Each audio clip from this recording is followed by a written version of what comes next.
Hello, I'm Maran Gazzari and I'm the producer of Cursed Mountain. Today I will tell you a little bit about Buddhism, which is the background of the game, and I will go into detail about some of the religious background terms that are necessary to understand the story of the game. Now, initially we had this weird idea of how cool it could be to have a game take place in the Tibetan region. The loneliness, the environment, the religious buildings and practices. So, Cursed Mountain is a survival horror game set in the Himalayas. It's about two brothers and their whereabouts on a mountain called the Chomolonzo. Frank Simmons, the younger brother, was gone missing while on a hired expedition searching for an ancient artifact. His older brother Eric Simmons starts a rescue mission to find out what really happened on the mountain, which the local people call the Sacred One. Eric, the main character, is an experienced high-altitude climber, well known in the international climbing community. He cares a lot for his younger brother Frank, also a climber, and has deep concerns about his overambitious, high-risk-taking nature. Somehow, Eric always knew his brother would get into trouble one day, and sure enough, on a particularly difficult route that has never been successfully completed, his brother was lost. Now, as a studio, we believe in introducing new and rich settings to the gamers. Doing so, we spend a lot of time in pre-production, researching the background story for all of our games. These real-world facts enrich the game experience, offering a more intense atmosphere to the player. Buddhism was founded about 1500 years ago by Siddhartha Gautama.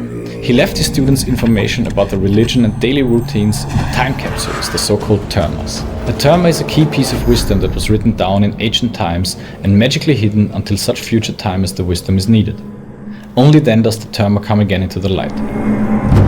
Buddhism believes in life cycles, which means every soul has to do as many life cycles as needed to reach enlightenment in order to be allowed to enter into nirvana. The information about the exact location of these termas was taught to Siddhartha's disciples in a way that they can find them again after a certain number of life iterations. At this time, chosen people start to have visions about these termas and search for them. And every 150 to 200 years, these termas are actually found in that region in real life. The inspiration for Cursed Mountain is the idea about a situation where a non-chosen and unholy person finds such a terma and uses it in a way not meant to. Another important term in Buddhism and Cursed Mountain is the bardo. The bardo is the realm of the afterlife. It is the intermediate stage one passes through between death and rebirth.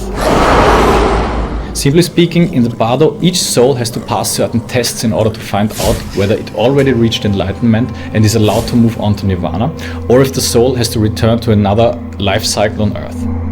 In Buddhism, mountains are personified gods, and in our case it's a goddess. Certain rituals are needed to be performed in order to be allowed to climb up a mountain and return safely from the summit.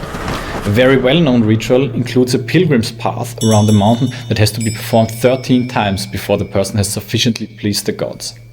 The usage of such rituals is part of Cursed Mountains, but they are not performed in a proper way in our game. That's the reason why our goddess gets very upset and spreads a curse over the region.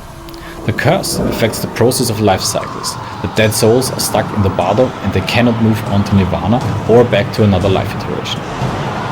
This situation obviously makes them pretty angry. That was a first glimpse of Cursed Mountain, the storyline and the unusual things that happen in the Himalayas. There's more to come, don't miss it.